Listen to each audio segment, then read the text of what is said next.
আমাগো নেতা আমাগো নেতা জিন্দাবাদ জিন্দাবাদ আমাগো নেতা আমাগো নেতা জিন্দাবাদ জিন্দাবাদ আমাগো নেতা আমাগো নেতা জিন্দাবাদ এই নেতা সে নেতা নয়, ছোটকাল থেকে ভিক্ষা কইরা এই পর্যন্ত আসছে। আপনারা সবাই ভোট দিন। হ্যাঁ ভাই, আপনার ভোট দিমু, আপনার ভোট দিমু। যদি জামাত ইসলাম পার হয়ে যায় তাহলে এই ছেলেদের জন্য থাকবে হলো গিয়া পর্দা করে রাস্তা করে চলাচল করবে, আর মেয়েদের জন্য থাকবে হলো গিয়া পাঞ্জাবি টুপি বাইরে হবে, আর যেন কোনো ছেলেদের জন্য ধর্ষণ না হয়। আরে এমনি না, উল্টাটা কেমনে?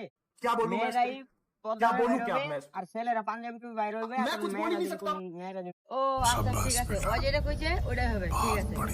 আমাদের নেতা সেই নেতা, জিন্দাবাদ জিন্দাবাদ আমাদের নেতা সেই নেতা। জিন্দাবাদ কি দেখেন ভাই, আর বুঝ না রে ভাই, আবার নির্বাচন চলে আসলো, এবার নেতারা যে কি দিবে আমগো।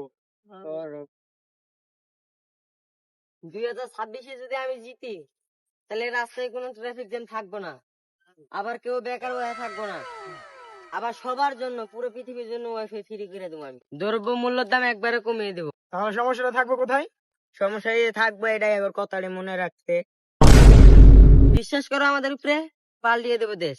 আগের বারও তো বলছিলেন, ভিডিও এখনো ইউটিউবে আছে। 20 সালের নির্বাচন না রে ভাই, এটা হচ্ছে রিলের প্রতিযোগিতা, প্রতিশ্রুতির প্রতিযোগিতা। কি আর ভালো ভোট দিব, যা বাসায় যা ঘুমাই গা বিয়া করলাম। হ্যাঁ ঠিক কইছো।